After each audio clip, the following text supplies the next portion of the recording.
સમય પકડાય નહીં, આપણને સમયે પકડ્યા જ હોય. એ પકડમાં આપણે દોડ્યું રહેવાનું. એમ જો આપણે સમયને પકડવાની કોશિશ કરીશું એટલે વાહે રહી જાઓ. કમાઈ લેવું, પૈસો જરૂરી. અમારે સૌરાષ્ટ્રમાં એક નદીમાં બહુ પૂર આવ્યું ને, વાત જાણીતી તમે કદાચ સાંભળી છે. પૂર બહુ આવ્યું અને એમાં કોકનો પેટારો તણાઈ ગયો, ઘર તણાઈ ગયા. પેટારો એક કોકનો તણાઈ ગયો. નાથો કરીને એક માણસ બચારો, અને ગરીબ માણસ ને બધા દાંત કાઢે ને ભોળો માણસ એટલે, અને કોઈ બોલાવે નહીં ને એવું બધું કર્યા કરે, કાં મસ્કરી કરે. એમાં એ નાથો હતો ને, નાથાના ખેતરમાં પેટારો ગોથા ખાતો ખાતો નીકળ્યો. તો વરસાદ બધો વયો ગયો તો એ પેટારો વાડીએ આંટો મારવા ગયો ને, તો પેટારો ખોલ્યો, અંદરથી ગોદડા ને ગાભા ને ઓહિકા ને એવું બધું નીકળ્યું. છેલ્લે એક પેટી નીકળી, અને એ પેટી હોનામોરની ભરેલી આખી. અને નાથો મોજમાં આવી ગયો, આખું નાચ્યું આખું ગામ કરતો હતો. મારા ઉપર કૃપા થઈ ગઈ. ઘેરે ગયો પછી હોનું વટાવતો જાય, પૈસા જેમ જેમ આવતા વધારે વધારે જમીન લેતો ગયો, ને વાવવા માટે આપી દીધા, ને ઉધડા આપી દીધા ખેતરું. હારામાં હારું એક ઓહરીવાળા ઓરડા બનાવ્યા, બજારમાં ઓટો સણાવ્યો. ઓટે પછી નાથો બેઠો સૂંગી પીતો હોય. અને એમાં જે કોઈ નિહરે ને બધા, એટલે જે નહોતા બોલતા મસ્કરી કરતા એ બધા કે નાથાભાઈ રામ રામ, તો કહી દે. હા, નાથાભાઈ જય માતાજી, તો કહી દે. નાથાભાઈ જય શ્રી કૃષ્ણ, કહી દે. નાથાભાઈ કેમ છો, કહી દે. એક દી બે ચાર વડીલો ભેળા થઈને કે ગાંડો જ નથી થઈ ગયો ના, આ જે કહી રામ રામ કહી હામું રામ રામ કહેવાય, જય માતાજી કે હામું જય માતાજી કહી દે. હું એટલે કીધું નાથાભાઈ હું થયું? આ કહી દે કે હેનું? કે જય માતાજી તો કહી દે, રામ રામ તો કહી દે, જય શ્રી કૃષ્ણ તો કહી દે. કોને કહી દે? તો બોલા પેટારા ને. પેલા આખું કામ મને નાચ્યો જ કે તું ઓલો પેટારો જડ્યો એટલે તમે રામ રામ કરો, એ પેટારા ને કરો છો, મને નથી કરતા. દુનિયા રામ રામ પેટારા ને કરે છે, મહેનત કરીને કમાઈ લેજો.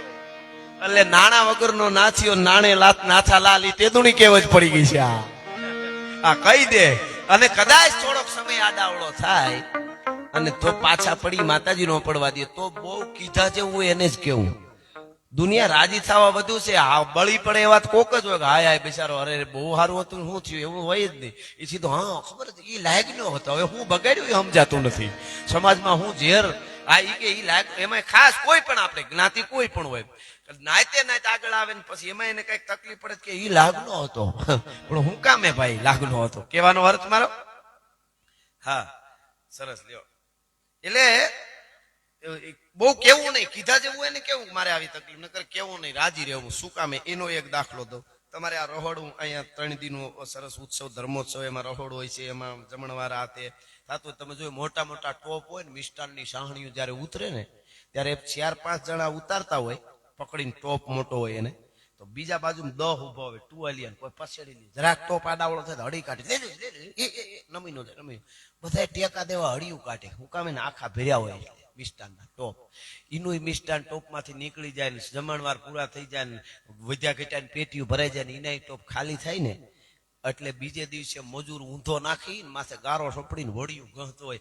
દુનિયાને ખબર ન પડવા દેતા તમે ખાલી થઈ ગયા છો, ઊંધા નાખીને વળિયું ગઈ છે. ઈ દુનિયા છે ભલા માણસ. દુનિયા દો રંગી તરક તુરંગી. કહેવાનો અર્થ મારો એ છે કે બસ પ્રવાહે પ્રવાહે હાલ્યું જવાનું. મારે અત્યારે શું કરવાનું છે, જેને જેને હાચવા ટાણા એના ઇતિહાસ લખાણા. તાણું હાચવી લેવું. દુનિયા આપણે આગળ વધીએ એટલે વિરોધ કરે, અને એ તો કરતી જ રહેવાની છે. તમે આગળ વધો, વાત હાવ સાચી, વિરોધ કરે એ સાચું, પણ કોણ વિરોધ કરે એ જોવું જોઈએ. આમ જેને કઈ જેની કિંમત ન હોય એવા કદાચ લાખો વિરોધ કરે વાંધો હોય, પણ ડાયો માણસ એકેય વિરોધ કરે ખાલી એક જણો તોય પાછું વળી જવાય. કોણ વિરોધ કરે એ બહુ મોટી વાત, એ ખબર હોવી જોઈએ. આપણે ત્યાં હોય ને ઓલો દુહો નથી આપણો, એ હકીકતમાં એ દુહો છે ને એ વરસાદનો દુહો નથી કે જેઠ કોરો જાય પણ અમારા ખંડમાં ખટકો નહીં, અહાડનો એક દી અમને વહીમો લાગે વેરડા. ભલે વરસાદ માટે ગવાણો, પણ હકીકતમાં કેવો હોય ને તો ડાયા માણસો માટેની આ વાત છે. આ કેવી રીતે ખબર? જેઠ મહિનાની ગણતરી વરસાદ ચોમાહામાં છે જ નહીં, ચોમાહાના મહિનામાં છે જ નહીં. ચોમાહાના મહિના અહાડ શ્રાવણ ભાદરવો અને આસુ છે. એટલે એ કહે છે કે જેની ગણતરી જ ન હોય, જેની અમારે પાસે એ અમારી કિંમત ન કરે, ગમે અમને કાંઈ ફરક નથી પડતો, પણ અહાડ નો એક દી વહેમો લાગે વેરડા. ડાયો માણસ કાંઈ કેમ થઈ એમ થાય કે હા હવે પાછું વળી જવું જોઈએ. અથવા તો આપણે હારી કવિતા બોલી, હારી વાત કરી, અને ડાયો માણસ જયારે ન સમજે ત્યારે દુઃખ થાય. બાકી જેઠ કોરો જાય એનો ખંડમાં ખટકો ઈ ભલે ને વયા જાય, પણ અહાડ નો એક દી મને વહેમો લાગે વેરડા. શું આપણું ઘડતર, આપણા દુહાઓ છે. એ માતાઓ બહેનો બેઠા, એક ચારણી ચૈત્રનો બહુ સરસ દુહો છે. એક ડોહીમાં વૃદ્ધ ડોહી 85 વર્ષની ઉંમર ને નાનું એવું નેહડા જેવું ગામ ને ગામનો ચોક ભેળો થાય. એ ચોકમાં ધીરા ધીરા વૈયા જાય, માન હાલી હકે લાકડીનો ટેકો. એમાં સામેથી એક નવા વહુ પરણીને આવેલા બેન દીકરી, એ સામેથી વહી આવે. પણ એટલું બધું રૂપ દીધેલું ભગવાને એને, પરણીને હજી 2 દીથા જ આવેલી બાઈ, એ હાલી આવે ને તો ઓસાયો ઓલા તડકામાં પોતાનો ઓસાય આમ જોતી આવે ને, આમ અમને દાંત કાઢતી આવે ને કે ભગવાને મને કેવું રૂપ આપ્યું, આખું ગામની બાયું જોવા આવી, વહુ કેવી છે, વહુ કેવી છે એમ. એટલે એના આનંદમાં એ દાંત કાઢતી આવે ને વહી આવે. ઈ ડોહીમાં જોઈ ગયા કે આને રૂપ બહુ છે ને, આ દાંત એકલે એના રૂપના આનંદમાં દાંત કાઢે છે. તો ડોહીમાં આમ વાંકા ઓલી નજીક આવી તો આમ કરીને ગોતવા મીડ્યા, કઈક આમ કરીને બધે ગોતે, ઘુમરા મારે. ઓલી બાઈ ડાઈ હતી બિચારી, એમણે પાસે આવીને કીધું માડી શું ગોતો છું? તો કઈ નહીં, તું તારું કામ કરે. નાના માડી કયો તો હું ગોતી દઉં કે તમને નહીં દેખાતું હોય નહીં જડે, હું ગોતી દઉં. હું ખોવાણો? તો કે ખોવાણું છે ને તું તારો બાપો આવે તો જડે એવું નથી. હવે કે માડી એવું હું કામ કયો છે? તો તું જા. તો નહીં માડી મને કયો હું ખોવાણું છે? અહીંયા ખોવાણું કેમ જડે નહીં? તો કે ખોવાણું આ ચોકમાં જ છે પણ જડતું નથી. બોલો. તો કે શું? ઈ તો કયો તો ડોહીમાં એ ચારણી ચૈત્રનો ભરતભાઈ દુહો છે. એ ડોહીએ કીધું કે યહી દેહરી યહી અંગના અને યહી સસુર કા ગામ. એ કહે છે કે તું પરણીને આવી, આખું ગામની બાયુ તને જોવા આવી, કેવી વહુ રૂપાળી, કેવી વહુ રૂપાળી નું તને અભિમાન છે ને તારા રૂપનું, તારું પાસ્યું નો આવે ને એવી હું પરણીને આવી થઈ હતી આ ગામના ચોકમાં. હા, આ લોક સાહિત્ય. યહી દેહરી યહી અંગના અને યહી સસુર કા ગામ. હું તારા કરતા રૂપાળી, તારી જેમ મારું રૂપ જોઈને દાંત કાઢતી હતી. પણ એક દી દુલ્હન દુલ્હન કહેતે થે, આજ રે ગયા ડોકરી નામ. આજ ડોહી બધા બોલાવે છે. આ ચોકમાં મારું જુવાની ખોવાણી એનો ગોતું છું કે ગઈ ક્યાં પણ હવે પાછી હાથમાં ન આવે તો એ વહી જાય. એની પેલા 5 મહેમાનને જમાડી લેજે, હાહુ હરાની સેવા કરી લેજે, કઈક ભક્તિ કરી લેજે, ભગવાનના પરમાત્માના નામ લઈ લેજે. યહી દેહરી યહી અંગના અને યહી સસુર કા ગામ. દુલ્હન દુલ્હન કહેતે થે રે ગયા ડોકરી. આ આપણું ધન છે સાહિત્યનું. સમજવા વાળા હોય તો આવું તો આપણી પાસે બહુ છે. આ તો પછી હાલતું હોય તમે ધબધબાટી મજા આવે. બાકી શું આપણું સાહિત્ય જીવતરના પાઠ બદલાવી નાખે. જીવતર આમ જીવાય. ખોડિયારમાં નિશ્ચિત તાકાત માં કેવી છે. જયારે સોમલદેવ પરમાર અગ્નિમાં પડવા જાય ને પેલા વાલબાઈના હાથમાં દીધો દીકરો નવગણ કે આને તમારે દેવાજ બોદર ને ત્યાં આડીદર બોડીદર પુગાડી દેવાનો છે. આ વાત તમે ગમે ને કહી શકો, બરોબર કોને કહેવાય. એટલે દીધો. વાલબાઈ વિચાર કર્યો હું માનીતી દાસી રાજની, મને તપાસ કરવામાં આવે છે. એટલે ભીમડા પાસે ગઈ. ભીમડા આટલું કામ કરવાનું છે, આપણને વખત આવ્યો છે, અન્ન ખાધું જુનાણાનું, અને આ દીકરાને તારે લઈ હુંડલામાં હુરાવી અને જુનાગઢ બહાર કાઢી દે, પછી આપણે વગડામાં ક્યાંક ભેગા થઈ જશું, આટલું કામ કરી દે. તો ભીમડો રોવા માંડ્યો. વાલબાઈ કે ભીમડા, જુનાણાનું અન્ન પડ્યું છે આપણા પેટમાં, ખાનદાની કોને કહેવાય? અને તું ટાણે રોવા માંડ્યો, આટલું કામ નહીં કરી હક. ભીમડા રખે હરે તેથી એટલું કીધું કે વાલબાઈ 1 વાર નહીં 7 વાર કેતો જુનાણા માટે મરવા તૈયાર છું, નવગણ માટે. તો કે તો રોવે કા? કે રોવું છું એટલે મારા ઉપર હુંડલો લઈને હું જાઉં તો આ તો બાળક છે, રોવા માંડે. અને કોક રોવે એટલે ખબર પડી જાય. તો બાળક રોવા માંડે અને ખબર પડી જાય, અને જો નવગણને મારી નાખે ને તો કોક અમારા ઉપર એવું જ કે નાનો માણસ રહ્યો ને 5 પૈસા દઈને કોકે ફોહલાવી દીધો હોય છે, એટલા માટે મને આહુડા આવ્યા છે. હવે જે વાત હું વિચાર નહીં કરતો તો એ હવે આવે છે કે નવગણ રોવા માંડે તો પકડાઈ જાય ને મારી નાખે. ને તેથી વાલબાઈએ કીધું કે ઓરડામાં તરફુલ ને ખોડિયારની ચૂંદડી હતી ને કાયમ સોમલદેવ પરમાર ધૂપેલિયું ફેરવતી હતી ને, એ ધૂપેલિયું ફેરવતી ત્યાં હરવાર મેં આરતીની 2 આંટી ક્યારેક લીધી છે. ઉપરકોટ વટી જાય ત્યાં સુધી નવગણ ઉહકારો કરે તો મામડિયાની ખોડિયારના ધૂપેલિયા લાજે. ઈ મને ભરોહો છે ભીમડા. હવે તમે જ વિચારો, તેથી કઈ ઇન્જેક્શન તો નહોતા બેભાન કરવાના, નવગણને ઇન્જેક્શન. આજ પણ તમે કોઈ બાળકને હુંડલા લઈને નીકળો, અહીંથી આમને કાઢી દો ખાલી આટલામાં. આ તો ઉપરકોટ ક્યાં છે? એક આમ હુંડામાં હુરાવો 6 મહિનાના બાળકને, અને હોહરવું અજાણ્યું કોક લઈને આમ જાય આગળ રોયા વગર રે તો ન્યા સુધી ઉહકારો એના એમ માથે ખડ નાખ દીધું પાછું ઘાસ. એટલે એવી રીતે બાળક રોયા વગર રે કોઈ દી બને જ નહીં સાહેબ. પણ નો રોયું એનું નામ કહેવાય મામડિયાની ખોડિયાર. સાહેબ ઉહકારો નો કર્યો, ઉહકારો આને ભરોહો કહેવાય. આ વિચાર મને આવ્યો કે મેં કીધું આ ભરોહો આ ખોડિયારની કૃપા. તો કોણે હાચવું ટાણું? વાલી ભીમો. પછી ભીમાએ ટાણું હાચવી લીધું. દેવાજ બોદરે કીધું કે તમારે દેવાજ બોદર ને કીધું કે આ હાચવવાનો છે, બેને મોકલ્યો, વાલબાઈ કીધું એટલે કીધું કે હાલો ઈ હવે એની જવાબદારી મારી, કુળું ભલે હોમી દેવું પડે. આઈ રાણી જાહલ ને ધવરાવતા હતા, ન્યા જઈને કીધું કે હવે ઈ દીકરી છે વાડીમાં વધે, એક બાજુ મૂકી દો, આને ધવરાવીને મોટો કરવાનો, હવે આપણો દીકરો આ છે. એટલે આઈ રાણીએ તેડીને હાચવી લીધું. જ્યારે પાછું એને બલિદાન દેવાનો વખત આવ્યો ત્યારે ઉગાએ કીધું કે 11 વર્ષનો શું માં, માથું કપાઈ જાય ત્યાં સુધી મારામાં ફેર પડે તો તારું ધાવણ લાજે. ઉગાએ હાચું. વાલી ભીમો દેવાજ બોદર ને આયરાણી ઉગલોય આટલાય ટાણા હાચવા. અને પછી તો કે પછી નવગણ જાહલ નવગણે જાળવી રાખ્યા. જાહલે નવગણે કેવું ટાણું હાચ્યું, લગ્નમાં એને જ્યારે હોર્સના હિમાળા ખોતરતી હતી આ જાહલ, મારો વીર ક્યારે આવે, ત્યારે જઈને કીધું કે તમારા બાપના એટલા ઋણ મારા ઉપર છે, પગરખાની મોજડી કરું તો ઋણ ચૂકવી ન શકો હું. એને ટાણું, ઈ ટાણું હાચું એને. પછી બીજું ટાણું ઈ હાચું. જાહલે કયું ટાણું હાચું, કુટુંબ પરિવાર, આ માતાઓ બહેનો બેઠા છે, નવઘણ જેવો જેનો ભાઈ હોય, 99 પાદરનો ધણી, એને કઈ સિંધમાં ડોબા નિભાવવા જવું પડે? ઈ તમે જ વિચાર કરો. ઈ નો જઈને કે મારા પૂરતી અહીં કઈ વ્યવસ્થા કરી દે, મારે ન જવાય. પણ બેન છે ને, દીકરી છે ને, ઈ તો એના હાહરિયાના કુટુંબ ભેળી હારી લાગે. હગો ભાઈ રાજા હોય તો બેન ન્યા જઈને નો બેહે, ઈ જાહલ સંદેશો આપે છે. એને ટાણું હાથવી લીધું, સિંધમાં ઢોરા લઈને બધાય ભેળી વહી ગઈ, નકર એનો ભાઈ રાજા હતો ને પછી.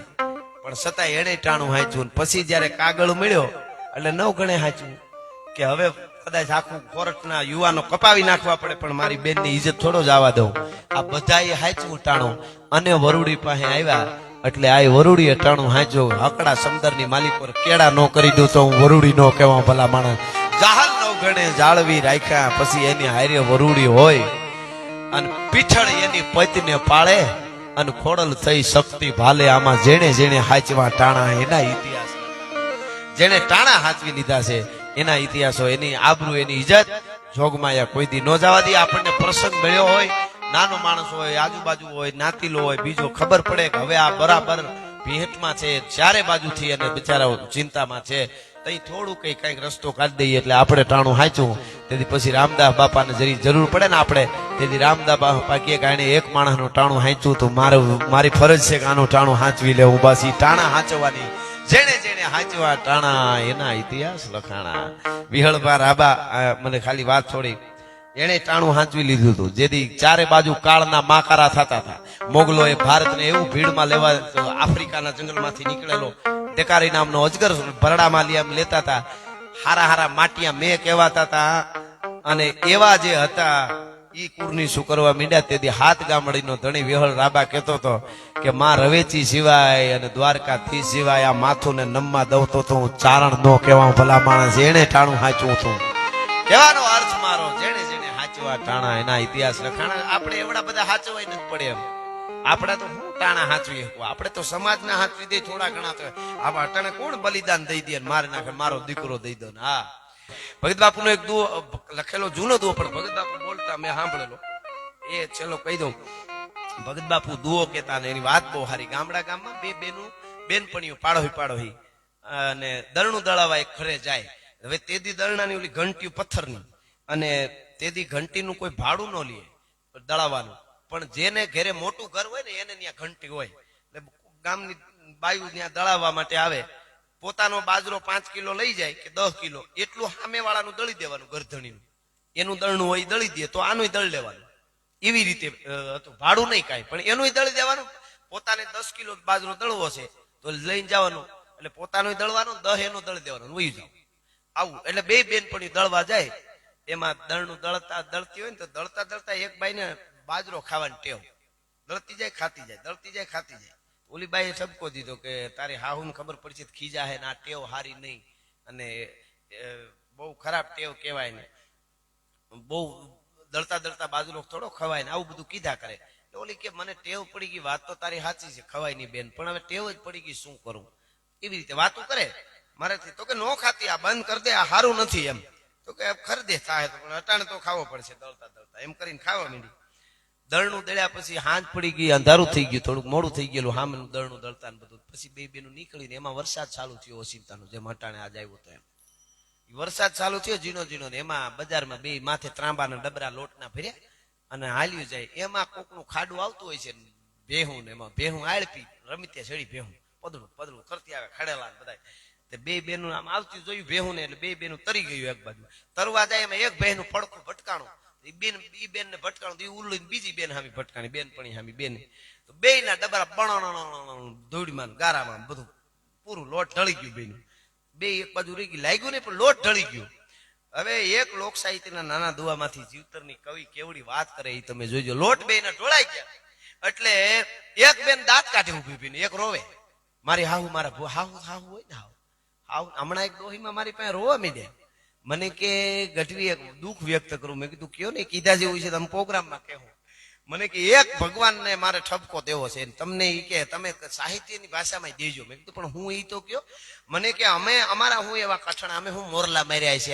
અમારી 60-70 વર્ષની ડોહ્યું એ મેં કીધું પણ શું થયું ઈ તો કયો મને કે અમે પરણીને આવી હતી ને તેથી હાહુનું ફાટમ ફાટ હાલતું હાહુ ભૂકા કાઢ નાખે હાહુ કે એમ જ કરવું પડે જેથી અમે પરણીને આવ્યું તેથી ફાહુનું પૂરેપૂરું હાલતું અમને એમ હતું કે આ બધી ખીજ વહુ ઉપર ઉતારશું હવે એ કે અમે 70 વર્ષ થયું વહુ નો જમાનો આવી ગયો વહુ હાહુ ને ભૂકા કાઢ નાખે અમારો જમાનો કેમ નો આવ્યો અમને ઈ કે દુઃખ છે એમ અને હકીકતમાં એવું છે હો તે પેલા એવું હતું આ જે ઉંમરના હોય છે ને માવડીઓ બધા એમને તો એ અફસો રહી જાય કે અમે આવ્યું તેથી હાહુ નું હાલતું તમારાથી કઈ બોલાડું નહીં અટાણે વહુ ભૂકા કાઢ નાખે પાછી હાહુની ડિમાન્ડ બહુ વહુની ડિમાન્ડ નહીં વહુની એકાદી ડિમાન્ડ વહુની નહીં ડિમાન્ડ એકાદી હોય હાહુની કેટલી ડિમાન્ડ વહુ ભણેલી હોવી જોઈએ ને કયાગરી હોવી જોઈએ ને બહુ રૂપાળી હોવી જોઈએ ને હું કહું એમ કરે એવી હોવી જોઈએ સંસ્કારી હોવી જોઈએ ને આવી હોવી જોઈએ આવી બધી ડિમાન્ડ છે વહુની એક જ ડિમાન્ડ હાહુ ન હોવી જોઈએ મુદ્દો ન એવું થઈ ગયું આપડે તો સારું છે બાકી વાતું જવા દો હજી બાકી આપણામાં ઘરી ગયું છે અમુક સિરિયલો મને ખબર હોય હું ભલે પ્રોગ્રામમાં મને ખબર હોય બેનું દીકરી સિરિયલું જોવે છે ઈ મને ખબર હોય એમાં અનુપમા હાવ ગાંડા તૂર થઈ જાય જો હાસુન મારો નકર ખખડાટ ન થાય ન જોતા હોય આ મીટર હોય બધા હા ઈ કે તમે હારા વાર્તા હું બે બાળકોને કહેજો હારા બાબા અનુપમા જરાય દુઃખી નથી તમે ખોટા દુઃખી થાવ છો હા ઈ તો હા અમુક તો સોફે વીઆઈપી માણસ ભાઈ સોફે બેઠા બેઠા આંહુડા પાડશે અરર બિચારી દુઃખી થઈ ગઈ પણ ઓલો અનુપમા બિચારો ઓફિસે આવીને હાવ દુઃખી છે અને પાણી પીવડાવી નહીં હા હા એટલે ખેર હવે પણ મૂળ વાત ઉપર આવી જાવ હાહુ ખીજા હે બે ના લોટ ઢળી ગયા તો મારું ઢળ્યું ને તારું ઢળ્યું તો તું કા દાંત કાઢ હું તો રોવું છું ત્યારે ઓલી બાઈ જે દાંત કાઢતી હતી ને જે બાજરો ખાતી હતી ને જે કાયમ દળતી ઈ બાઈ દાંત કાઢતી હતી એને દુહો કીધો છે સાંભળજો શું કે છે કે રાજધારી ને પડે હોનભાઈ ભગત બાપુ નામ લેતા બાઈ જાનભાઈ તો હા હોનભાઈ આપણું બેનું લોટ ઢળાઈ ગયો એવું કાક બાપુ બોલ રાજધારી ને પડે અને આપણો બેનો આટો વિખર્યો આટો એટલે લોહી વિખર્યો આટો એટલે લોટ વિખર્યો એટલે ઢોળાઈ ગયો રાજધારી મે પડે પણ સાહેબ શાસ્ત્રોમાં જે કીધું એક લોક સાહિત્ય દુઆમાં ગામડાની બાયુ વાત કરે એમાં કહી દીધું અને આપણો બેનો આટો વિખર્યો પણ મે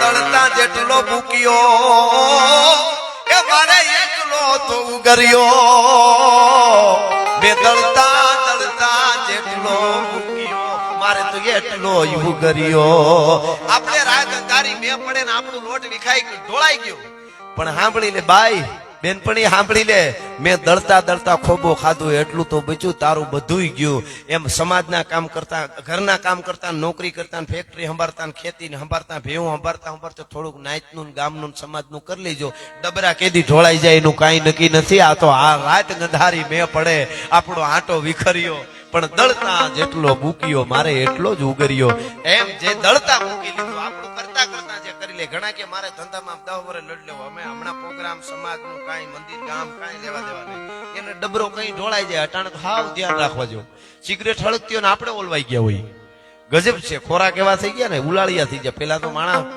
કેવા હો વર અટાણે 70 પૂગી ગયા તોય ઘણા સમય નથી જતો એકચ્યુઅલી સમય નથી જતો તો બોર્ડમાં આંગળી નાખ દે વિયો જાય એટલું જ થાય હા એટલું જ થાય અને એ લાઈટ છે ને આ જો આ શક્તિ જ કહેવાય શક્તિનું એક નાનું રૂપ છે આપણે જે લોબડિયાળિયું કહે ને એનું હાવ નાનું રૂપ છે આ આને તમે એમ કહો કે તું ખરાબ છો, નફટ છો, અને પછી અડવા જાવ તો એટલો જ કરેટ આવે. તું એમ આપણે એમ કહી હે માં એમ કરીને પછી અડી તો આંચકો એટલો જ આવે, એને કાંઈ ફેર ન પડે.